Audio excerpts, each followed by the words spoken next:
Well, good morning, welcome.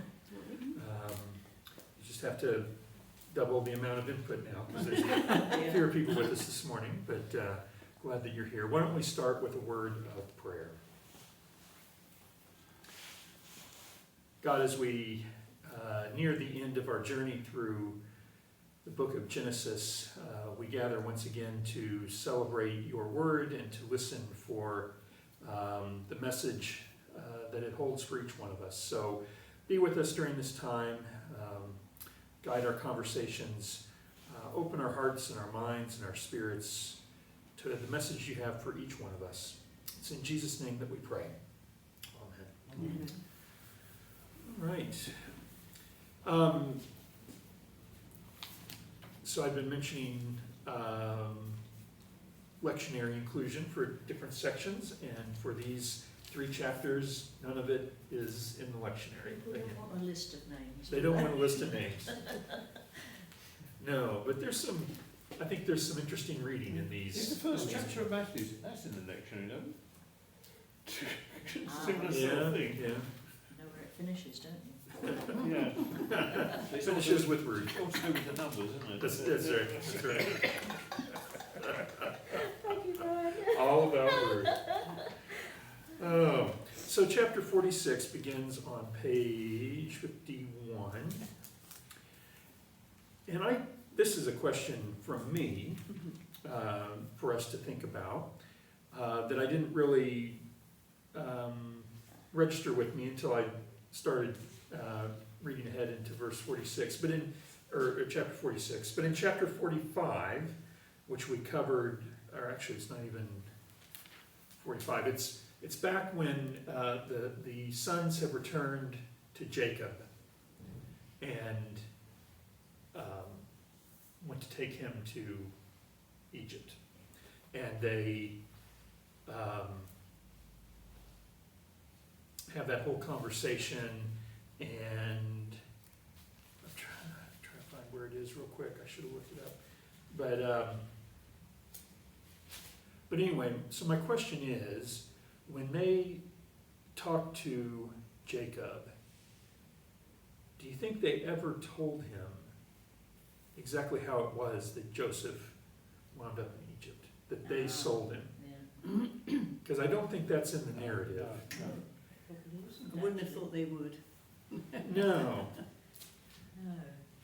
no, but it's, so anyway, I just think that plays into this whole Yes. sort of thing that's going on. So anyway, just throw that out to kind of put in the background. But whatever they told him has worked. I think he probably primarily goes back because they still have, who is it, Simeon? Simeon's held captive and whatnot. So anyway, so Jacob decides he's going to go to Egypt. So there's just a couple of sort of textual notes to kind of be aware of as we go on. In the first verse,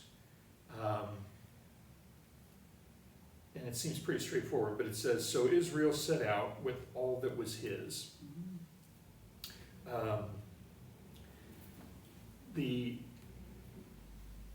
Another translation could be he journeyed onward. And the verb that's used here in the Hebrew is not the verb that would usually be used for someone who was going on a trip.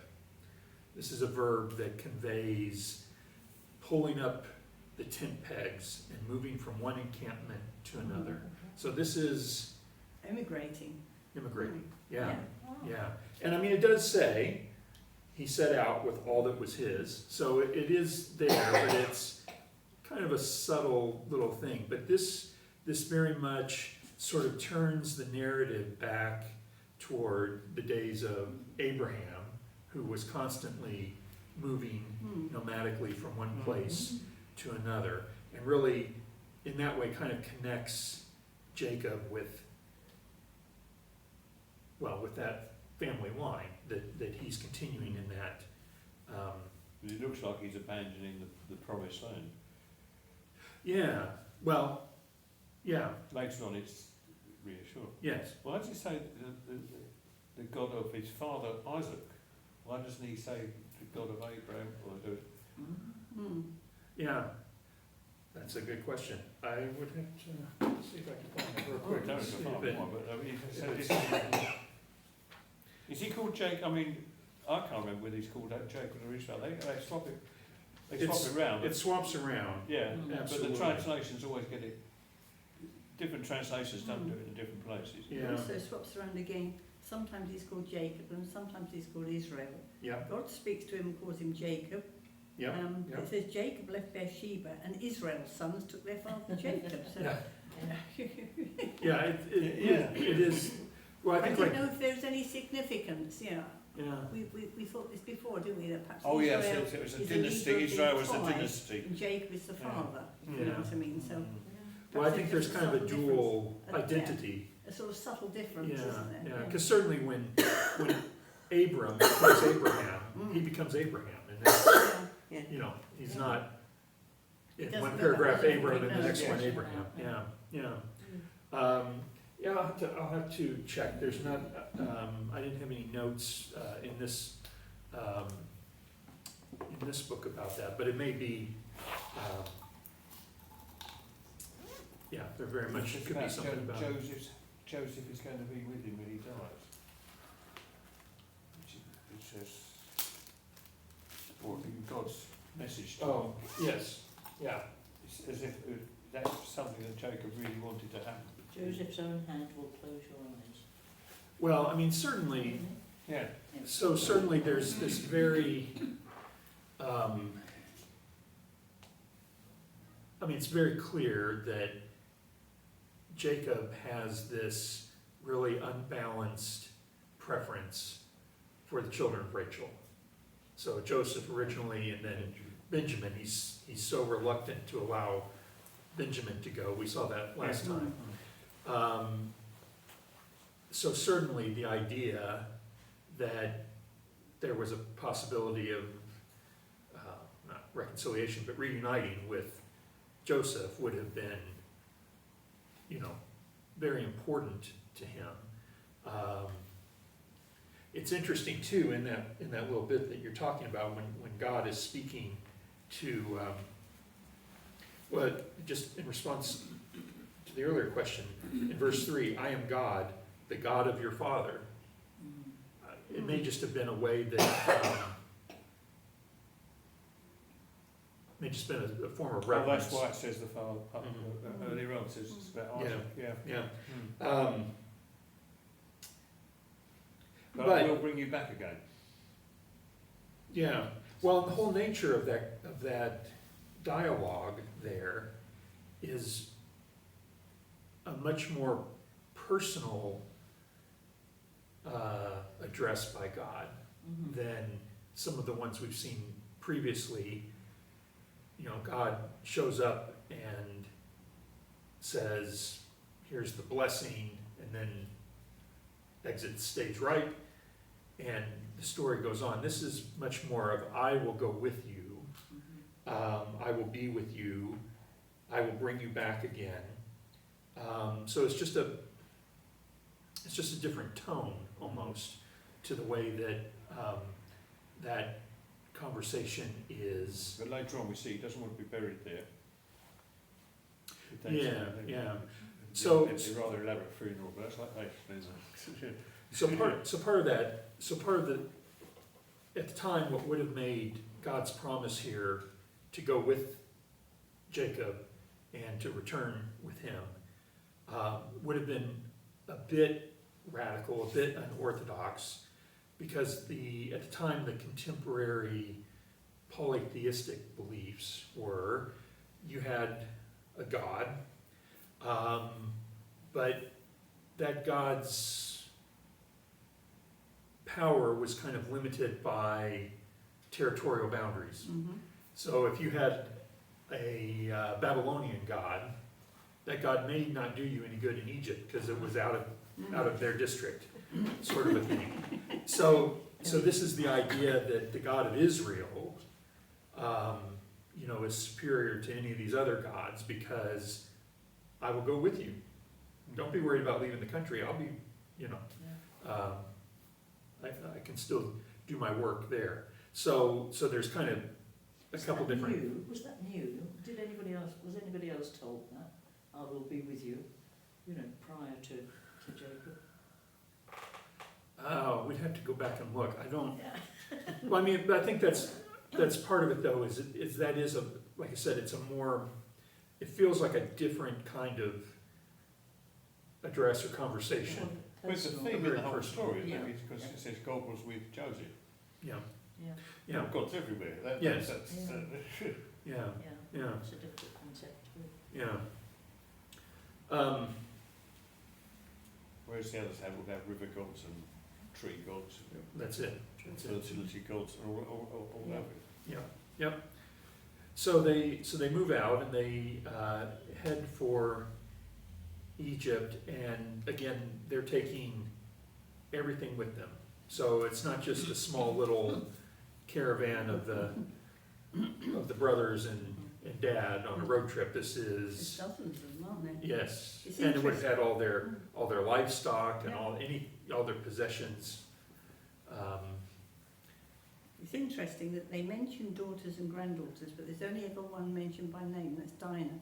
None of the others are mentioned, are they? No, Girls just No. don't come into it, do No. they? No. But there's been a bit of a chapter about her, so, you know, we've got to... But it's interesting, you wonder if it's all contrived so it comes to 70. You know, it's all these magic numbers. Yeah, the numbers were important. So just pay attention in that little section that they're traveling in carts, because that'll kind of come up again in contrast. Jacob is obviously old and infirm, and so he's riding in the carts with the women With the babies. and the babies, yeah. And they, head down to Egypt. And then there's the list of the sons of Israel. So, a couple of different things about this genealogy. We've seen this repeatedly throughout Genesis, that there are, at certain points, a whole section of genealogy that part of it serves to move the story from, one character to another who may have lived sometime later, but they're important for a few different reasons.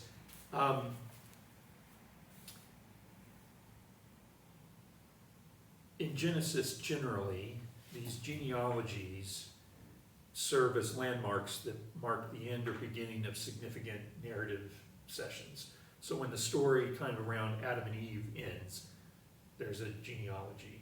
And then, eventually you come to Noah. And then after Noah, there's a genealogy. And then, we've seen that a few different times. So this genealogy marks really the change, one of the commentaries suggested it's the end of the era of the patriarchs in the land of Canaan. So that's been going on for a long time now, and Jacob is, the last in the line of those patriarchs, and he has now left Canaan. And so really these next couple of chapters just kind of play into that, as we see Jacob's the end of his life essentially, and he's passing on these blessings to different, to Joseph's. Anchor, that's right. Now, John, you mentioned the thing about 70. You'll go and think of, is it Peter's question to Jesus, which is about how many times shall I forgive this? It's 70 times 7. Well, so the thing about, 7 is, Creation. well, and it's a perfect number. It's wholeness in the sense of the Bible. It would be understood as wholeness. It's the days of the week, it's the days of creation, and so 7 or derivatives of 7 often show up and usually indicate, that's a good thing if you're numbered in that 7. So 70 is 10 times 7, so it's really good if you can make your family work out to be 70. The challenge is, if you go back and count all these names, there's not 70 people here.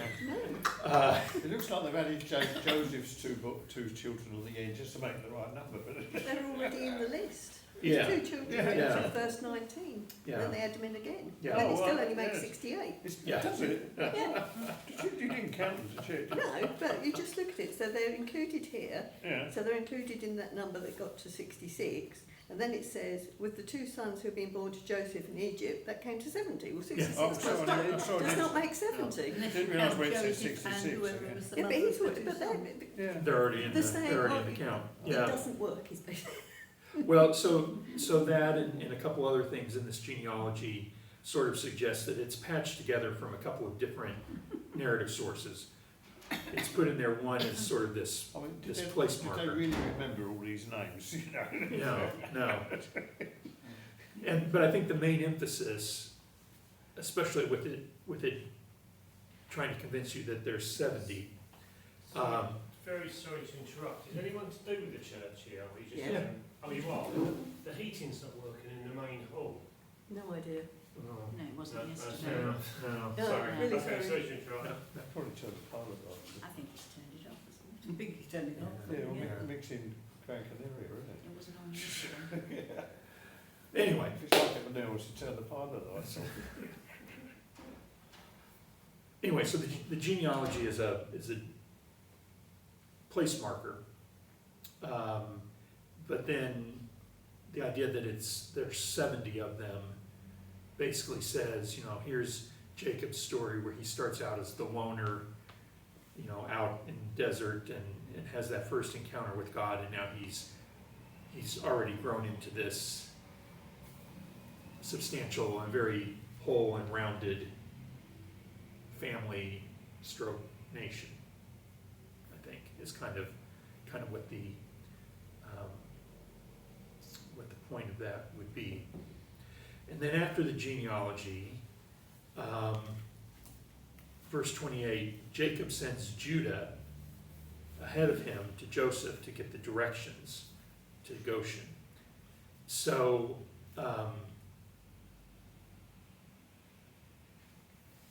one, that obviously implies the knowledge that it's very much a third person kind of narrator thing because they know who Joseph is. But it also shows that Judah really has come to the forefront. We talked about that the last time. He's kind of succeeded Reuben as he's not the elder. But as we've seen throughout Genesis, that doesn't really matter. It's not usually the elder that's the one that winds up. Another theme that runs through it. That's it. Let's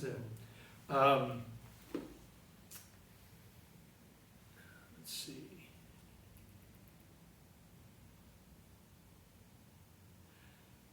So I mentioned the little bit, the comment in there about that they were riding in carts. So in verse 29, Joseph shows up in what? His chariot. So the idea here is these are these nomads from Canaan who are coming in, driving a Flintstones car, Yeah. and Joseph pulls up in his Maserati. Yeah. It's just two different worlds, Yeah. that are colliding, and obviously the Egyptian culture is significantly more advanced in a lot of these sorts of things than. Joseph wouldn't have been driving the chariot. He'd have No. He'd have had a chauffeur. Well, not a chauffeur, because Yeah, that's right. Yeah. it's a symbol of authority, isn't it? Yeah. You get that in the Babylonian wall carvings, all that sort of thing. Yeah. Most important persons Yeah. being pulled along. Mm. The last little bit I pick out of this chapter is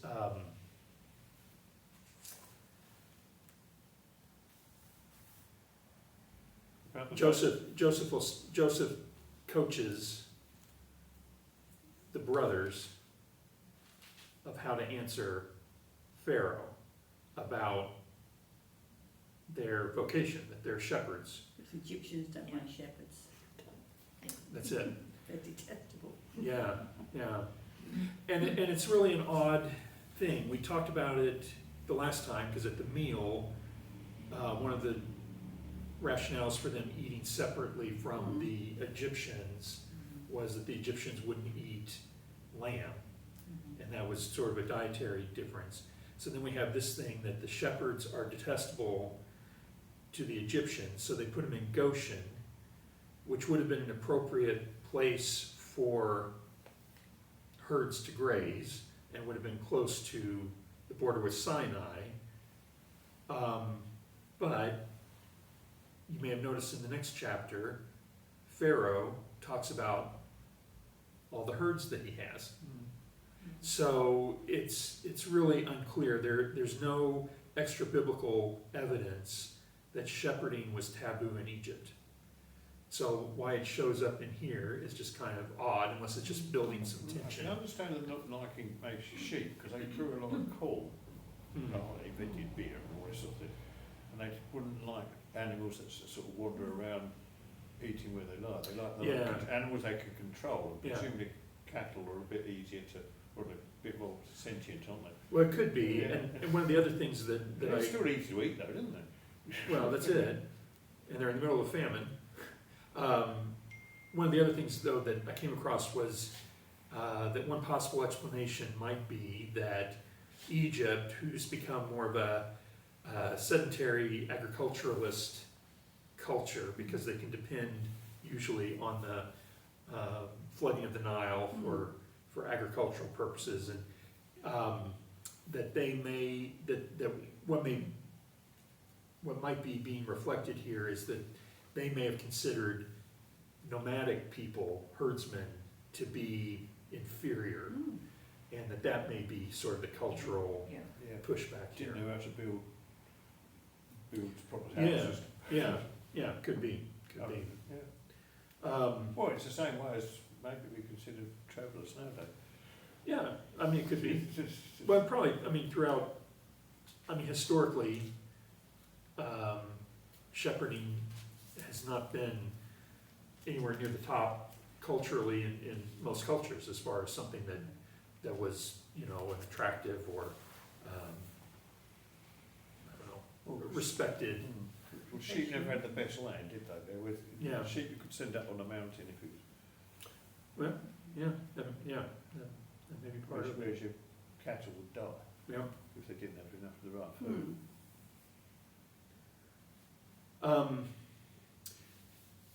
So Joseph goes to Pharaoh, tells him the family has arrived, chooses 5 of his brothers, and takes them before Pharaoh. Now, it doesn't tell us, I don't think, Which five? it doesn't tell us who made the cut. So it's very interesting. Do you think he's worried in case they're going to get kidnapped again? They're going to be held hostage. So there's still 7 of them with... Well, Joseph with chose, Jacob. it says Joseph chose 5 of his brothers and presented them. I mean, I would think he was not, Joseph doesn't seem concerned that Pharaoh's going to react unfavorably. In fact, I think Pharaoh's already told him, yeah, bring your family. So I'm not sure it's that. One of the commentaries said that the number 5 used here probably just means several, but that the number 5 recurs in this story. Well, a handful. Well, handful, yeah. It's half of the brothers who enslaved Joseph, which is kind of a reach because Benjamin wasn't there and Joseph doesn't count, so there were 10 of them, so that's half. I don't know. That's a bit of a stretch. But if you remember back to when Joseph puts on the feast for the brothers, Benjamin gets how many portions? He got 5 times the portions. Joseph has 5 changes of garments, and the Egyptians are obliged to pay 1/5 of their harvest. some of that feels a little reaching, but the numerology stuff, as we've seen, I mean, it was certainly a big deal, you know, at the time. It adds up. It adds up, it adds up, that's right. So then, starting in verse 7, Joseph brings Jacob in to meet Pharaoh. Interestingly, Jacob blesses Pharaoh, Yes. which is kind of an unusual, you would think, as far as protocol, that would not be the first thing that would happen. And then Pharaoh says, "How old are you?" Which again seems odd. But Jacob's response is really interesting. In verse 9, he says, "The years of my pilgrimage are 130. My years have been few and difficult, and they do not equal the years of the pilgrimage of my fathers." And then Jacob blesses Pharaoh again and went out of his presence. So what, At the bottom of the page it says the alternative word is greeted.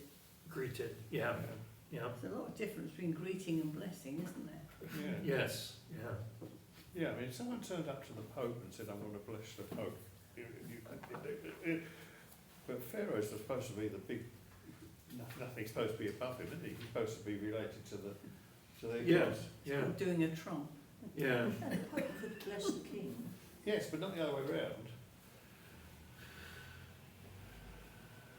Probably You depends know, who the especially Pope with is. Canterbury, where goes to, when they saw the Pope, Yeah. well, they probably avoided all the blessing business at all, but it was definitely clear who was in the Pope, in the Vatican, who took charge, who was in charge. Yeah, yeah.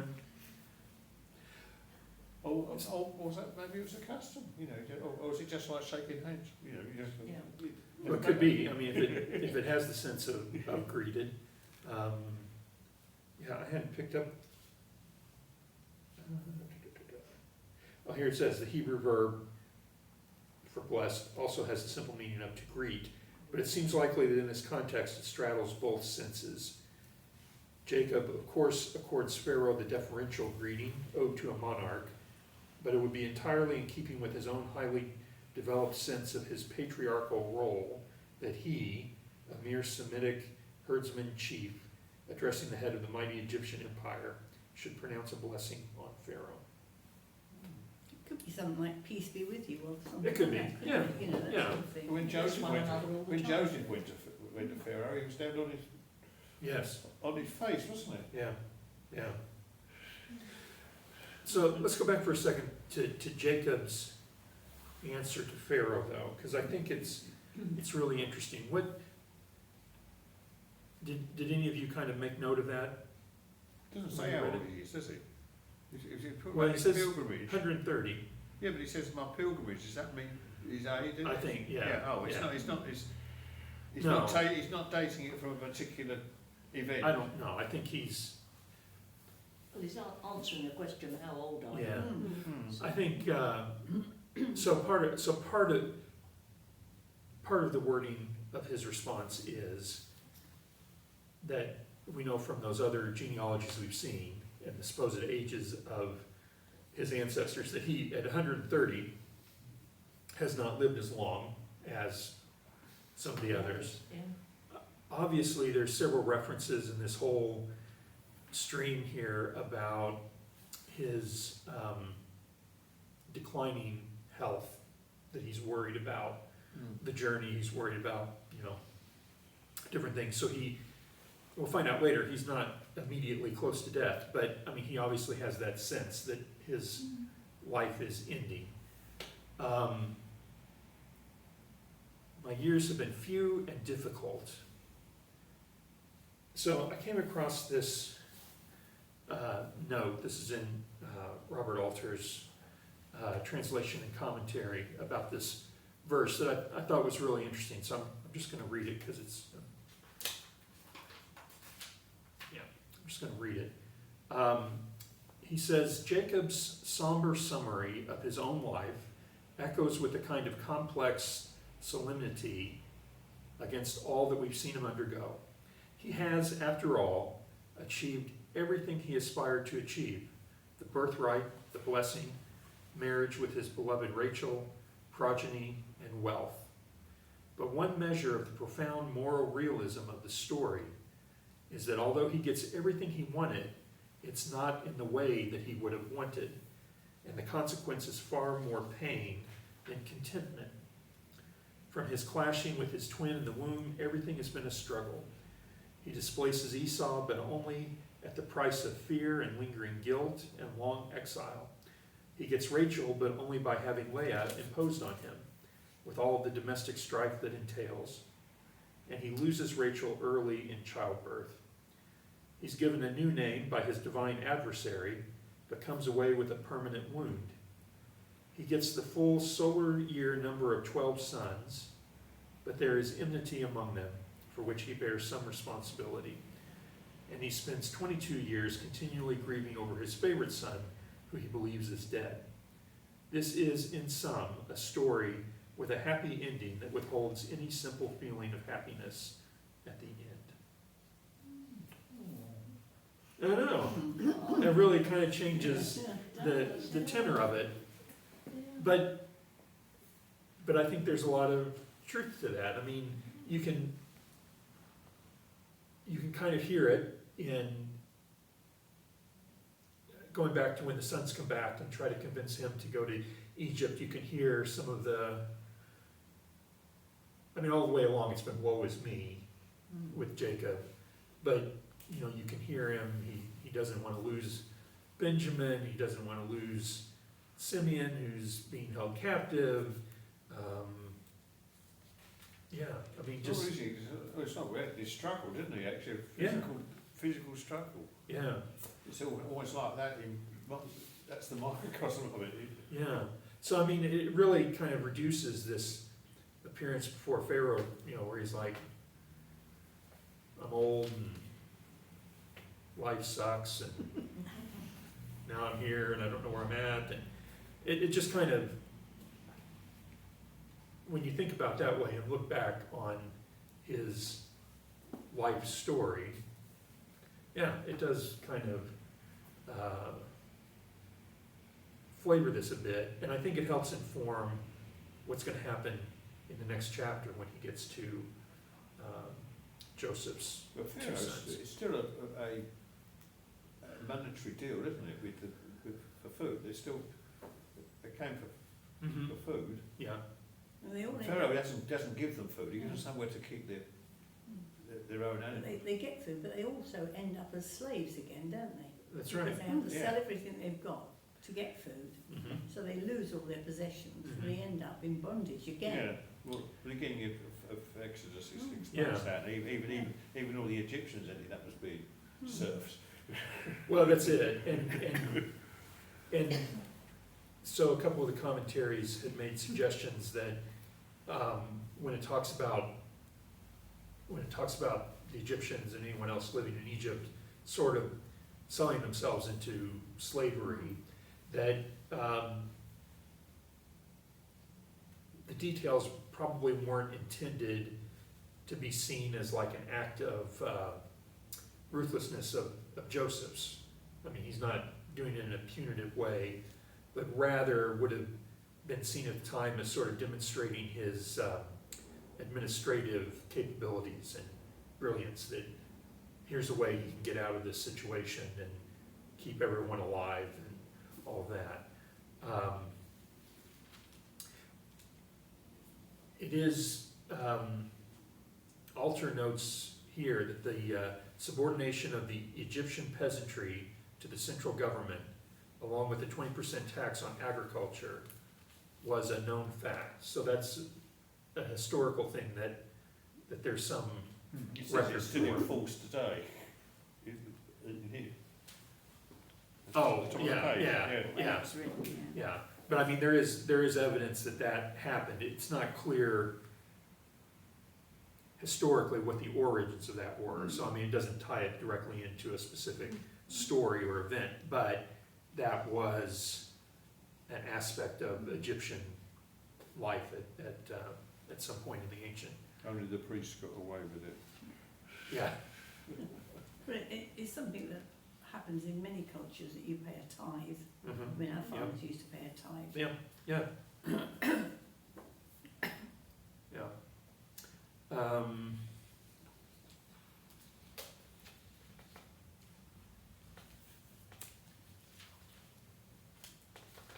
Okay, let's see.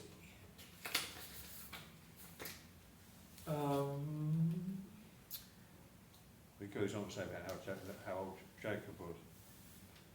Yes. Snooker maximum. Yes. It's 147. Yeah. Yeah, like I said, he was not, well, the ages are interesting because the famine was only supposed to be 7 years, right?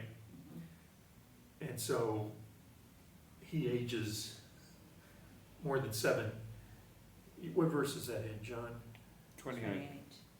About three paragraphs down, page 54. Yeah. Oh, okay, that may be after the famine. Yeah, yeah, yeah. Right, because he's calling Joseph. The 17 years is interesting there because it represents both Jacob's time in Egypt, and it was the same age Joseph was before he was sold. So the quote, this is from I think the Midrash. Just as Joseph was in the lap of Jacob 17 years, Jacob was in the lap of Joseph 17 years. So it's just kind of the balance on that story. And then verse 29.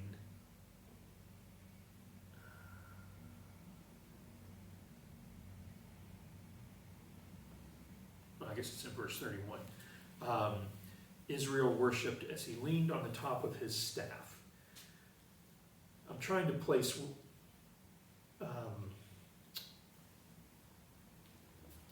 where that verse gets repeated. Is it in a hymn? I mean, that image of Israel leaning on his staff. Maybe it's just me. I've come across it a number of times. Does that not ring any bells? Well, but I couldn't tell you where. Okay. Where's it mentioned? Where's that? Verse 31, 31. right at the end of chapter 47. The staff of Oh, Jacob. yes, yeah. Yeah. Okay. Well, the only thing I was going to bring up is that literally he's not leaning on his staff, he's bowing at the head of his bed. So why that gets translated as leaning on his staff, I should go back and look. I wonder if like that's in the King James or something, and it's just kind of an acquired.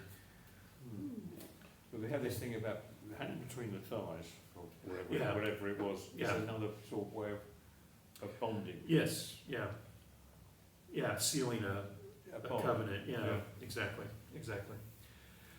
In fact, I think in the Good News Bible it referred you back to the first time that happened. Yeah. Could be. Because it's probably the same. It was the same wording. Very likely, yeah, yeah. So we move into chapter 48. Joseph knows that Jacob is dying, so he takes his 2 sons, Manasseh and Ephraim, to him to receive a blessing. Excuse me.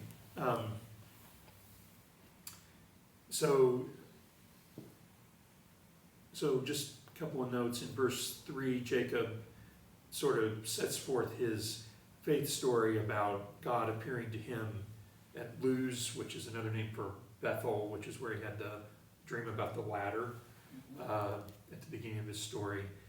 You'll notice here he refers to God Almighty, which is El Shaddai, so that's one of the names for God. I should have looked it up, but that would indicate who's kind of writing or editing this narrative. But again, it's different than the is it Adonai, the other term that they've used that has the dual meaning that the Egyptians would have recognized. Adonai is Lord, isn't Yes. Yeah. So that's going on. And then verse 5.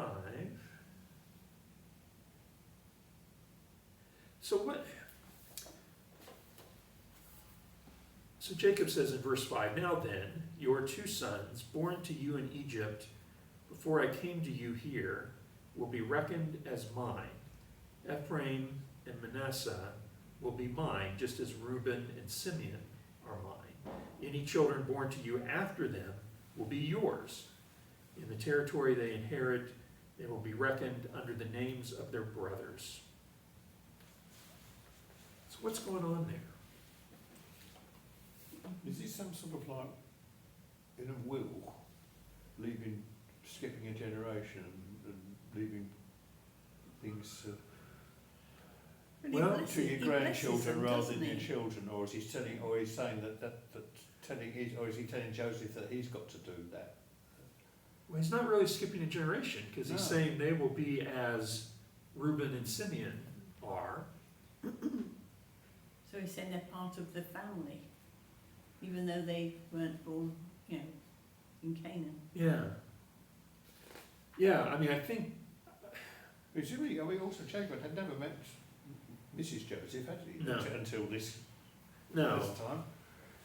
no, there's, well, yeah, yeah, he had no say in the marriage. no. So this section is a little problematic to figure out exactly what the legal implications of it are, but he appears to be saying, almost in an adoptive way, that they are now recognized as my sons. So it could be,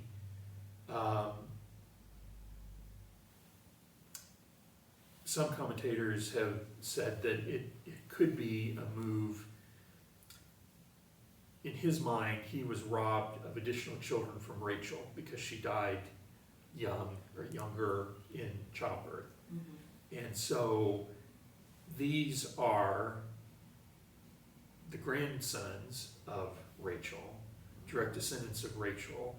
And so is he sort of saying, well, they are equal to my sons because they're kind of compensation for the sons I lost out on that Rachel surely would have given him had she lived.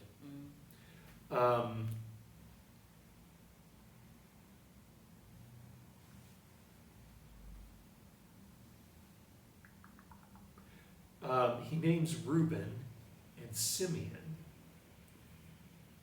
It doesn't seem like he's saying, well, they're going to take their place. But remember that Reuben is the one. They were the first 2. They were his first 2 Yes. sons. And these other 2 are the first. Well, but Reuben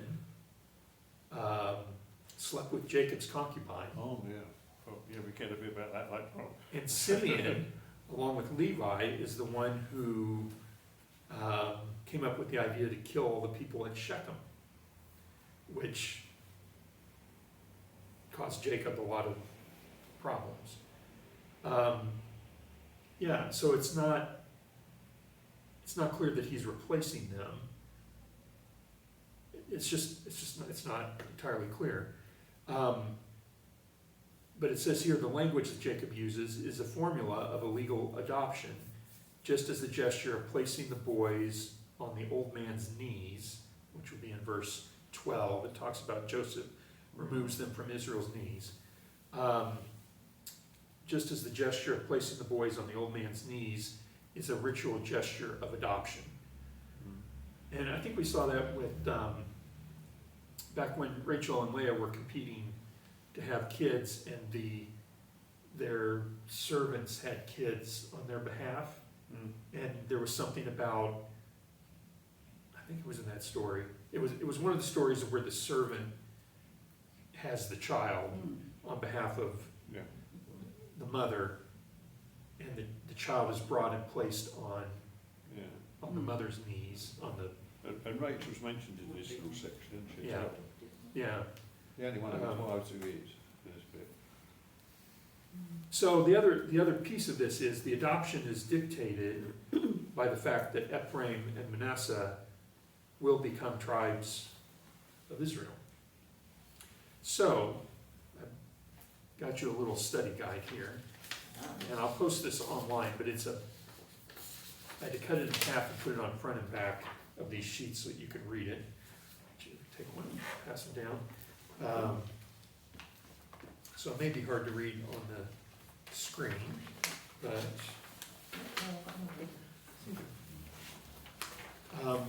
this is essentially a list of all the different times where the sons or tribes of Israel are identified for various reasons. And so you can kind of, it's interesting that the order changes at different times. You can see that the first half dozen or so times Reuben and Simeon are at the top. It seems to be birth order, sort of a thing. And then it changes to Judah at that point, although then it does change back. You can see at different times, like at the first census in the first chapter of Numbers, obviously Joseph's sons are included, so that grows to 14.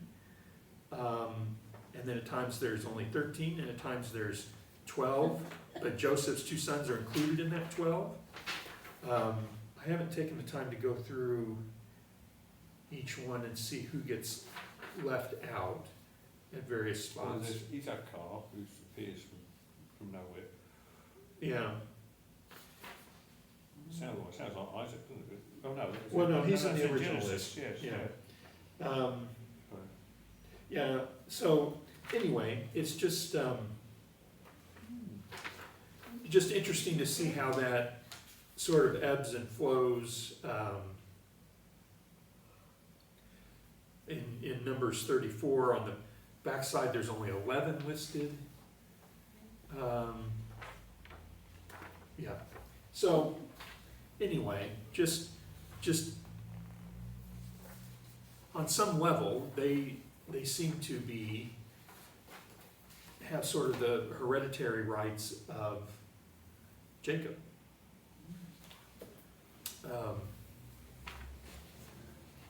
So again, whether that is to make the numbers work out so that there's 70 at some point, I'm not sure. I'm not sure. But the other thing that happens, so there's this odd narrative pledge by Jacob about who they belong to. And then he comes to the blessing itself. And the text is very intentional about Joseph makes sure the right one's on the right side, the other one's on the left side, so they get the right hand, because Jacob can't see well. And he crosses his hands. And then what Joseph says, oh, no. And he's like, I know what I'm doing. This is a reenactment of what happened to Jacob himself, isn't it? Well, I mean, in a way, yes. Yeah. It's fooling the old man. Vengeance is mine. Yeah, whose eyesight isn't very good. Well, that was done with, him with a hairy head or whatever. Yeah, it's This is very deliberate, isn't it? It's not undercover. He just, it's Yeah. what he wants to do. yeah. So I mean, it definitely fits in that tradition in Genesis of the birth orders being reversed in terms of whatever the birthrights and inheritance and so forth.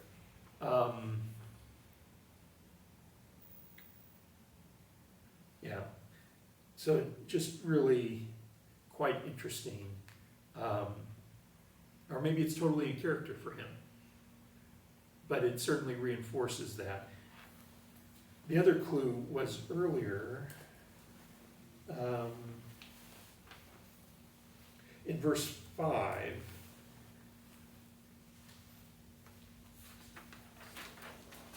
In verse 5, Jacob has already reversed the order of the two sons. He names Ephraim first and Manasseh second.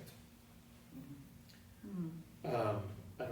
I don't know if that is foreshadowing of what he's going to do or whatever, but typically the eldest would have been referenced first.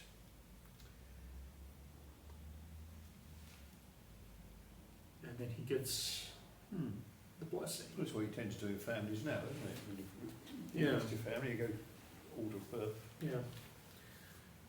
Now you'll notice in verse 15 it says that he blessed Joseph when he pretty clearly is giving the blessing to the two boys, two sons. So just a little textual note on that. In the Masoretic text, which is the authoritative Hebrew and Aramaic manuscripts that the Rabbinic Judaism uses as a source for all of their translations. In that text, it says, in verse 15, then he blessed Joseph and said. But in subsequent translations, in the Septuagint, which was the notable translation of the Hebrew scriptures into Greek, and then in the Vulgate, which was the first translation of the Greek into Latin, so they were very significant translations in the history of the biblical translation. In both of those, they corrected it to either that he was blessing, well, Manasseh or Ephraim, or that he blessed them. I'm not sure exactly how they corrected it, but they made it make sense in the flow of the story. So it's just interesting that Joseph is used here probably because the ethos of the team that made this translation was they would be faithful to the original manuscripts, would be my guess. But in context, that doesn't make any sense that that was a blessing he gave to Joseph.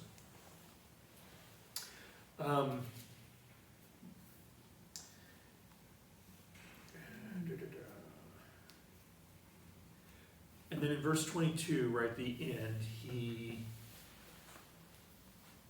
says to Joseph, I'm about to die, God will be with you. And to you I give one more ridge of land than to your brothers, the ridge I took from the Amorites with my sword and my bow. We didn't hear anything about that at the time, did we? Well, no, but again, there's some translation issues with this, that it's not clear that it's a mountain ridge. It might just be a parcel of land, or it might be a village or a town. The Hebrew that's translated there as, in our Bible as a ridge of land, is Shechem Ahad. And so we know about a village named Shechem that has kind of a notorious role in this whole story. So it's not clear, depending how you read it, he either gave him Shechem or some other piece of land, maybe to one up his brothers or pay him back for all he'd been through or whatever.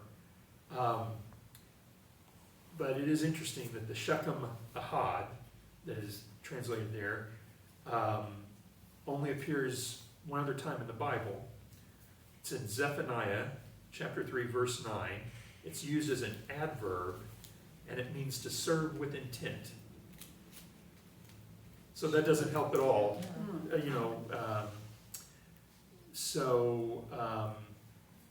Alter also notes that in most modern translations, it's assumed that Shechem Ahad is the object of the verb have given, but that may not be a correct reading. So it might, I really don't understand what that, how that then makes any more sense, and maybe that's what he's saying, is that none of that, it just doesn't make any sense. And I think things get lost when they're translated from one language to another and then to another. I mean, Sure. if you think about it, it's been translated so many different times, and Absolutely. languages have their own nuances, don't Yes. they? So Yeah.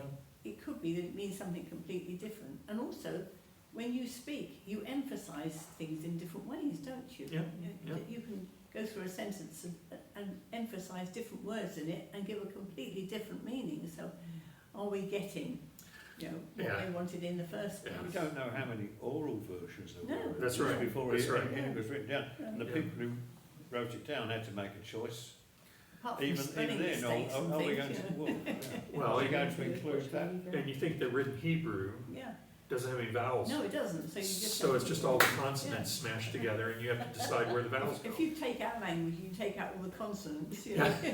it's like cat. What's Take it? out all the vowels. Yeah. It's like reading only connect. Yeah, Yeah. that's right. Yeah. Yeah, What if they got the idea of that? maybe.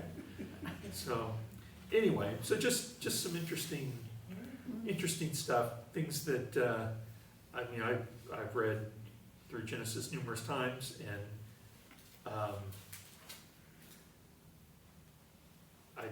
each time we get ready to have one of these units of study, I kind of read through the whole thing real quick and then go back and do it more detailed, and I completely missed this entire story, which is really interesting,